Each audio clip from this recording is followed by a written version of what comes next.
அங்க பாருங்க, இங்கே மாடு. அந்த பக்கம் நிறைய மாடு வருது.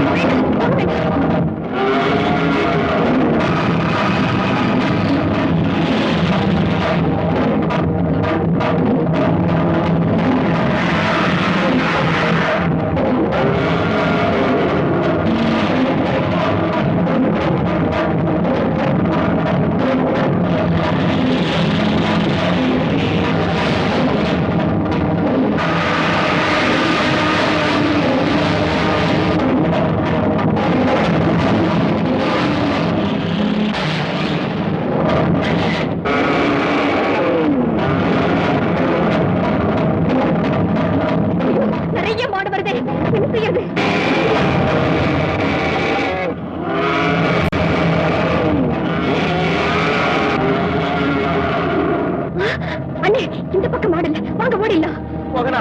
பத்து, என் உயிருக்கு ஆபத்தான நிலையில என்ன விட்டுட்டு போறீங்களே. உங்களை காப்பாத்திட்டு இருந்தா எங்க உயிருக்கு ஆபத்து வந்துடும். வான ஓடிடலாம்.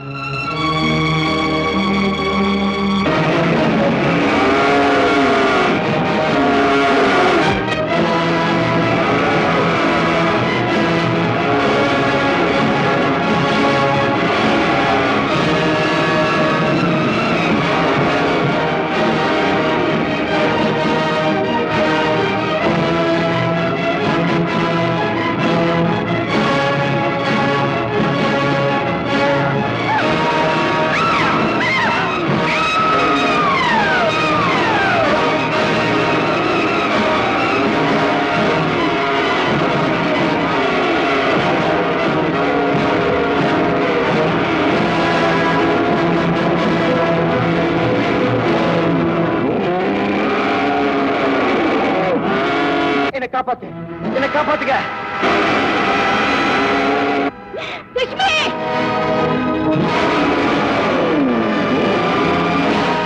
லட்சுமி வேண்டாம். லட்சுமி வேண்டாம், அதுங்களை தடுத்து நிறுத்து. லட்சுமி வேண்டாம். லட்சுமி நான் சொல்றதை கேளு. சரி, நான் சொல்றதை கேளு. அதுகளை தடுத்து நிறுத்து. லட்சுமி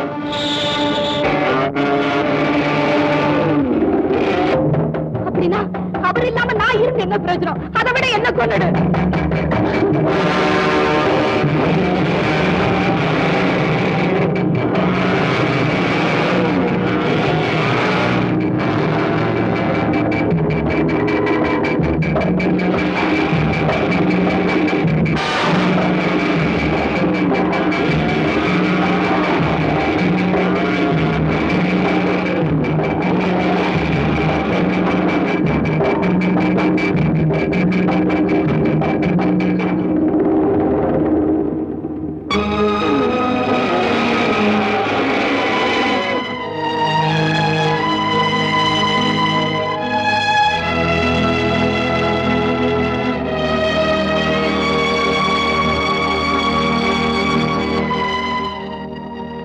விஜயா, என்ன மன்னிச்சிடுமா, மன்னிச்சு. கட்டினவளுக்கும் கண்டவளுக்கும் உள்ள வித்தியாசத்தை நான் உணர்ந்துட்டேன். என் உயிருக்கு ஆபத்து வந்தப்போ தன் உயிர் தான் பெருசுன்னு ஓடிட்டான் மோகனா. ஆனா நீயோ உன் உயிரையும் பொருட்படுத்தாம என்னை காப்பாத்து. இதுவரைக்கும் உன்னை மனைவியா ஏத்துக்க மாட்டேன்னு சொன்ன, இப்ப சொல்றேன், நீதான் என் மனைவி. விஜயா, நீதான் என் மனைவி. இன்னிலிருந்து நான் புது வாழ்வுல அடியெடுத்து வச்சுட்டேன். விஜயா, நான் செஞ்ச கொடுமைகளை எல்லாம் மறந்து உன் அன்பையும் ஆதரவையும் எனக்கு தருவியாமா? அது நேத்து இருந்தது, இன்னைக்கும் இருக்கு, என்னைக்குமே இருக்குங்க. விஜயா. அருண், அருண், இப்படி ஒரு ஆனந்தமான காட்சி என் கண்ணால பாக்கணும்னு தான் இத்தனை நாளும் காத்திருந்தேன். கடவுள் என் ஆசை நிறைவேற்றிட்டாரு. அம்மா, நீங்க எங்க எப்படி? அம்மா திட்டப்படி விஜயாமா கிராமத்துக்கு நீங்க வந்ததுக்கு அப்புறம் நிலைமை எப்படின்னு தெரிஞ்சுக்கலான்னு வந்தோம். வந்த இடத்துல நடந்ததை கேள்விப்பட்டோம். உடனே ஓடி ஆறாங்க. அப்படியா? என்ன மன்னிச்சிடுங்கம்மா. நீ நல்லா இருக்கணும்ப்பா. நான் ஒரு நாடகம் ஆடி விஜயாவுடைய வாழ்க்கையை கெடுத்துட்டேன். நீங்களும் விஜயாவும் நாடகம் ஆடி என்ன வாழ வச்சுட்டீங்க. தங்கச்சி, உன் புருஷன் செய்த அக்கிரமத்தெல்லாம் பூமாதேவி மாதிரி பொறுத்துக்கிட்டு இத்தனை நாள் இதெல்லாம் எங்க கண்ணில இருந்து மூடி மறைச்சிட்டியம்மா. நாட்டாம, நான் அப்பவே சொல்ல, மாப்பிள்ளை முடிக்கிற முடியும் தங்கச்சி சமாளிக்கிறதையும் பார்த்தா இதுல ஏதோ இருக்குதுன்னு நீங்க தான் நம்பல. நான் சொன்னது சரியா போச்சு. உண்மைதான்ப்பா. அம்மா, எப்படியோ ஒரு நாடகம் ஆடி மாப்பிளையும் தங்கச்சி ஒன்னா சேர்த்து வச்சுட்டீங்க. அது போதும். அதுல எங்களுக்கு மட்டும் இல்ல, லட்சுமிக்கும் பங்குண்டு. எங்க லட்சுமி? லட்சுமி, லட்சுமி.